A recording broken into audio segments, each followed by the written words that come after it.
it looks a lot like, or it functions a lot like a tire gauge.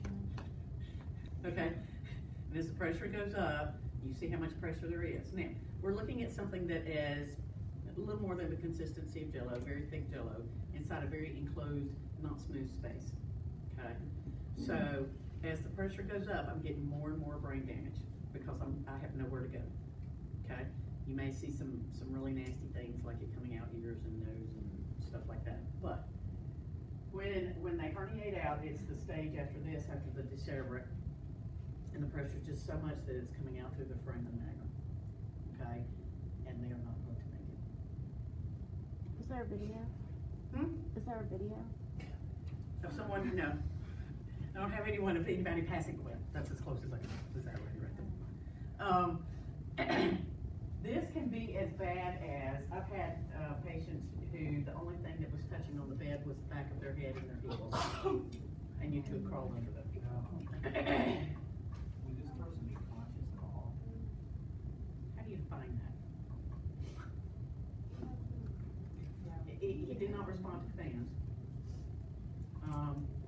His eyes were open, but he did not respond to fans. There are other things that we're going to talk about when we get to head injuries. Your metabolic rate at that point is so high, so you're sweating. You're just sweating all the time because the body's trying to repair itself. And they usually do not do very well. But yeah, that one felt like he actually lived a lot longer than we thought. And which one would that be, the cerebral? Yeah. Yeah, he was in decerebrate, yeah. On. Because everything was in extension, and seriously, you could crawl between him and the bed. Any questions?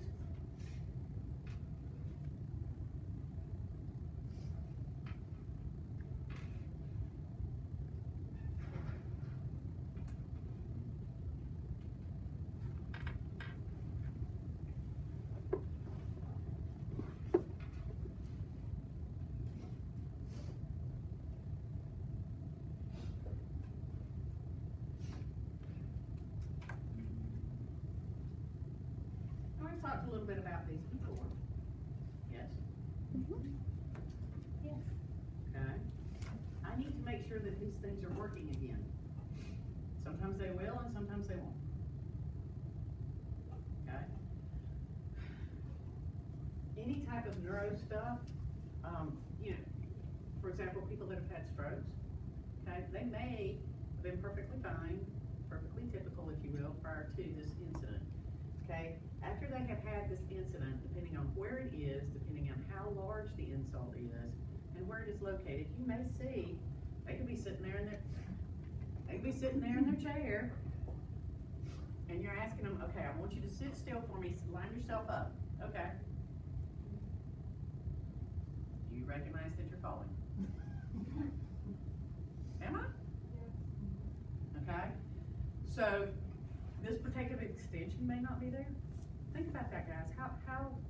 Where does that show up in typical development? Where does that show up?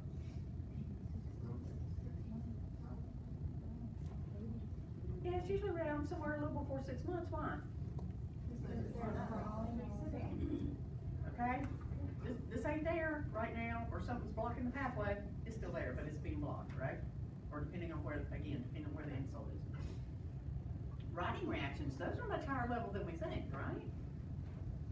Okay, if I push you off balance, do you know to come back up? And think about that. What, if I just kind of push you off, what do you have to do to come back up? Yeah, I gotta recognize I'm off balance, right? Sometimes we use visual input to help with that, sometimes not. But I've got to contract this stuff on the other side. I've got to have coordination. I've got to be able to say, okay, this is what I need to do, shift weight to get back over and come into that side. Okay? Equilibrium reactions. Those are when you actually move off center, right? You know, you've got these where you can shift and adjust, but the equilibrium are the ones where you actually take a step or throw your hand out or do something. Right, do protective. Well, Yeah, it comes out in there. Making sense? Okay, so these may be things I need to reteach.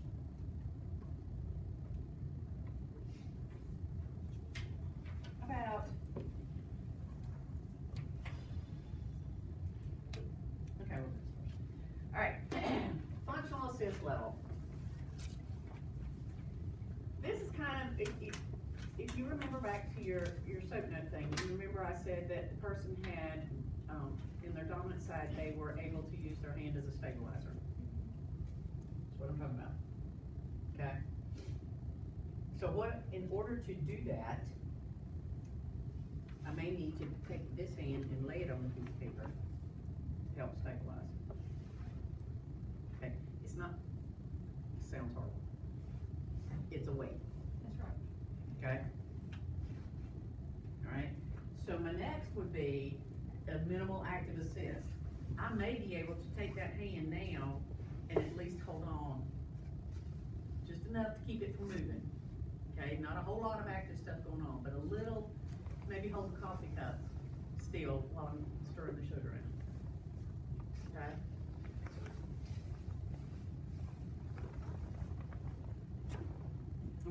You'll see this more when we do some dressing stuff. You'll see how that works a little bit better. Gross motor stuff, pushing, pulling. You may see activities where you take the affected side and y'all may dust the table, okay? But you'll take this hand and you will do a bilateral activity of working. I'm not asking for a whole lot of stuff, but I am asking that this arm will be participating, okay, as a gross assist. All right? But they are doing it. All right, using both hands in activities. Doing a pullover shirt. I'm going to start with taking a pullover shirt off, using that in both of these. Because guys, how do you take off a pullover shirt? Seriously, Want me a to- serious question. You do that one? Okay. For one hand, one arm. I cross my arms and Yeah, me too. I cross my arms and go. Yeah. I don't do that. Guys tend to come this way, and we don't because.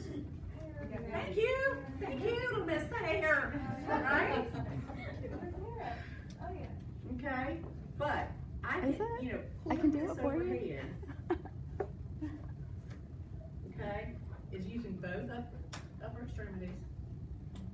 I don't have to have a huge amount of coordination and fine motor skill in this side to be able to reach and pull. Right? With me? We don't all do it that way. We will talk more about dressing later. So what am I really after? I want to balance, right? Because if someone has, depending on where somebody lands when they have a CVA, and we'll talk about that, you may have no motion. It's completely flaccid. Anybody see that on their level ones? Yes.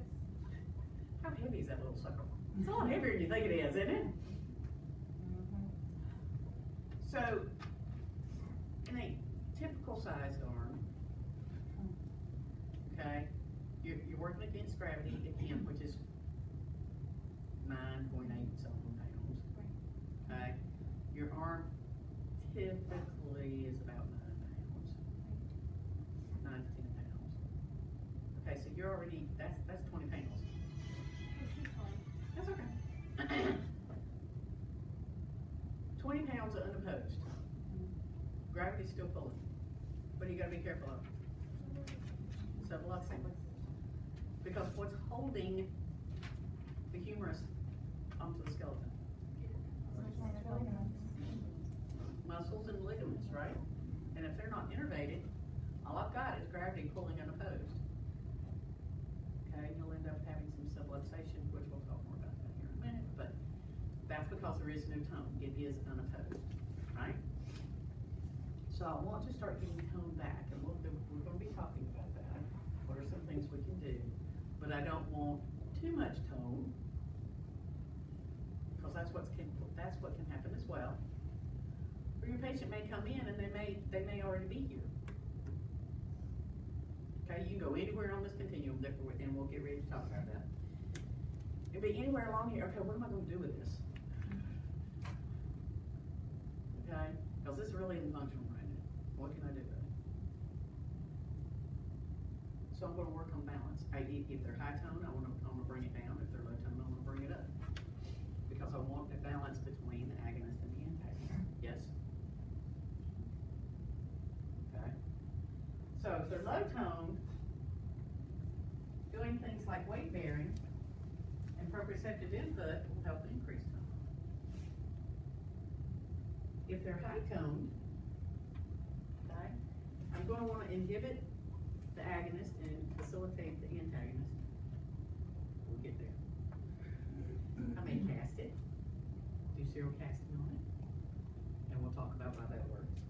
Splanking is the same type of stuff, we'll talk about why that works.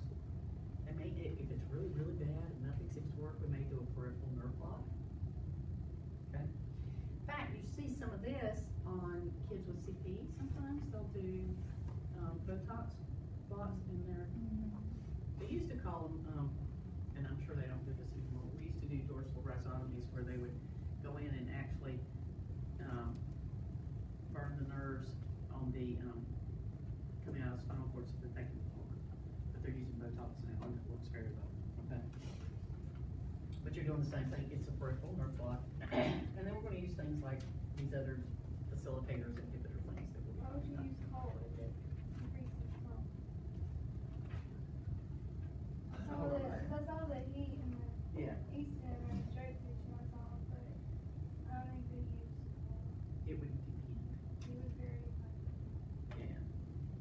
no, Okay, if it's that low tone, then, you know, cold can help facilitate some. Okay, if I want to use that, but if I've also got some other things going on, some swelling and that kind of thing, then that's when I'm in. Oh, go ahead, hold on for that. In the hand clinic, there was a lot of this hot cold in East End, and he said the cold was because of the inflammation. Because we had injuries where they were. And I'm gonna show you, it's called a contrast factor.